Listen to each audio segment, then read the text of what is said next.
po mga kabayan, so ngayon po magluluto po tayo ng ginataang gulay na mayroong tuyo. So ayan po yung mga ingredients natin. So nakikita ninyo may okra, talong, kalabasa, kamatis, bawang, tsaka sibuyas. Tsaka yung pang dagdag po natin panlasa, yung powdered milk.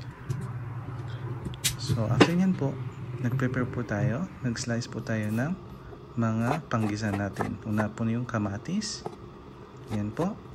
So ganyan lang. Bisan mo po kuyang, bagal niyo po. Ayan.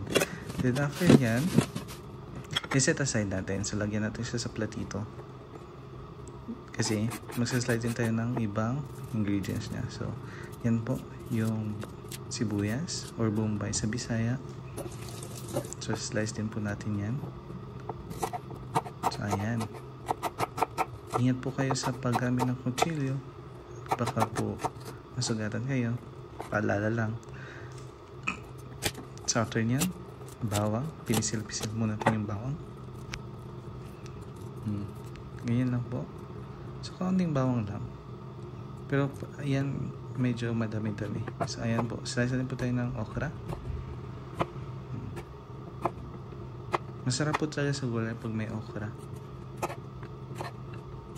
Nirequest po kasi ng misis ko na ginataan daw ako na may okra kasi nami-miss niya na daw po yung lutong Pinoy. So, kasi andito po kami sa Saudi Arabia. So andito po sila ng anak ko. So na under visit visa po sila. So ayan, slice muna tayo ng talong. So ayan. So yung misis ko tsaka anak ko nasa kwarto. So ayan po.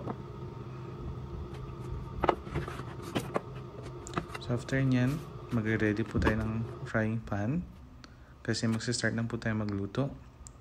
So mag-add po tayo dyan ng mantika. So pwede po kayong gumamit ng ibang klaseng mantika like olive oil. So ayan.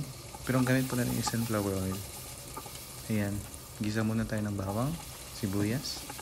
Ayan. Mikos muna natin yan. Ayan. So, wait po natin na until golden brown po. So, ayan po yung pandagdag natin, yung tuyo mamaya. So, pinakita ko lang po sa inyo kasi hindi ko na ipakita po kanina nung nagsimula po tayo. So, ayan na po. Takpan muna natin para lumambot yung ating mga ingredients. So, ano ba tawag dyan sa Tagapangkutsa ba yata? Ang hirap, di ba? Ang hirap magtagalog. Ang hirap na mag-voiceover kapag hindi ka fluent mag-Tagalog. So ayan, lagay natin po yung luya. Masarap kasi pag may luya, pampalasa siya, pandagdag ng lasa, tsaka yung aroma, yung amoy. So nilagyan din po natin ng kaunting paminta. Ayan, mikas-mikas po natin muna, pisil-pisilin muna natin yung kamatis, then add natin yung kalabasa. So ayan, then takpan natin. After nyan, nag-prepare na po tayo ng yung gata natin. So ayan, 250 ml po yung gamit namin dyan. So ayan, nilagyan natin. Naggumamit po ako ng measuring cup para ma-estimate po natin. So ganyan lang po.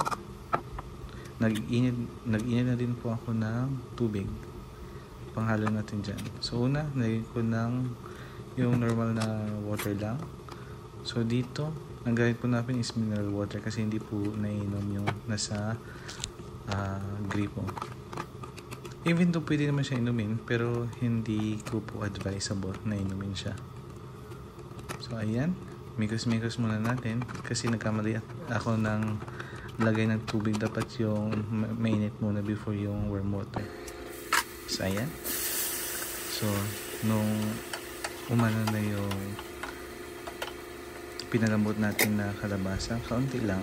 Then ilalagay natin yung tubig, kaunti. Then ilagay natin yung talong. So mikos-mikos din ulit. Okay, antay-antay. Then lagay ng kaunting tubig. Yan, mikos-mikos. Okay. Then lagay na natin yung okra natin. So mikos-mikos ulit. Then takman ng ilang minuto.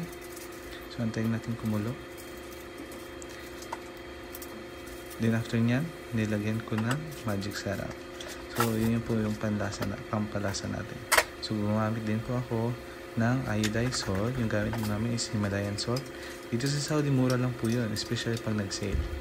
So, ayan. Nilagay na natin yung gata natin. So, ayan. Nilagyan ulit ng paminta. Saka patis. So, pandagdag lasa din po yun. So, ayan. So, mikas-mikas ulit. Then, takpan. Antayin natin kumulo. Ayan. In-adjust ko na din yung apoy niya para hindi mabilis maluto. Para hindi din malata yung gulay natin. So, ayan. Antay-antay lang muna. Then, after kumulo, ayan, binuksan ko ulit. Tapos, minigas-migas ko. Ayan. Migas-migas ulit. Check muna natin. Then after nyan, nilagyan ko din siya ng cooking cream. Additional pampalasa po. Para mas creamy po siya. Mas masarap po kapag may cooking cream. Pero optional lang po yun. Kaya nag-set aside po ako. Bakit po ako nag-set aside? Kasi yung anak namin, bawal po yan siya. Kasi ilalagyan ko din po yun ng tuyo. So, hindi po pwede sa kanya yung may tuyo. So, meron din pong natirang kaunting dahon ng sili. So, nilagay ko na din po kasi sayang, masisira lang. Nilagyan ko ulit ng kaunting tubig. Tapos, inantay na kumulo ulit. Then, maluto. So, ganyan lang po ang buhay dito sa Saudi Arabia. So, hindi kailangan na maggarbo po kayo or magpanaybili sa labas ang pagkain kasi Ramadan din ngayon. So, much better po talaga na magluto po tayo. Nirequest din po ni Mrs. na magluto po ako ng ginataang gulay. Kaya, napaluto po tayo ngayon. So, ayan, kumulo na po siya. So, antayin natin. So, ayan, kumulo na siya. Binuksan natin ulit at minikas-mikas na yan. Ayan. Pero masarap na siya, no? Ayan, no? Nakikita niyo ba yung tuyo? Nakakamiss, diba?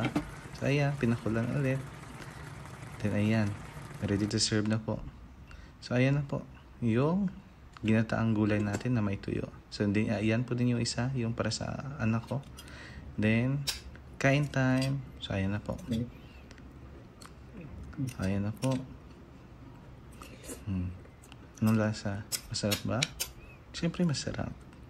Love your own, kumbaga. Ayan. Pero sa totoo po, masarap po talaga. Especially yung may tuyo. Ano po siya ng lasa. Pampadagdag. Nakakamiss din kasi kumain ng tuyo. Ayan, dinagdag. Ayan, sarap.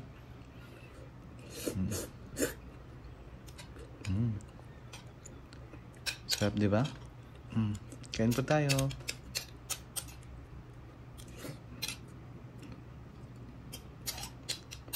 Dahan-dahan lang kuya, baka mabulunan ka. Ayan. Masarap kasi. Pero kaunti lang kinain ko niyan. Kasi diet po ako.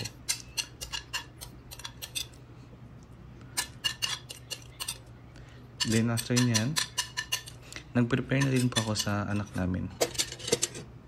So minix ko na po yan. So paborito niya kasi kalabasa. Yan lang po. Salamat.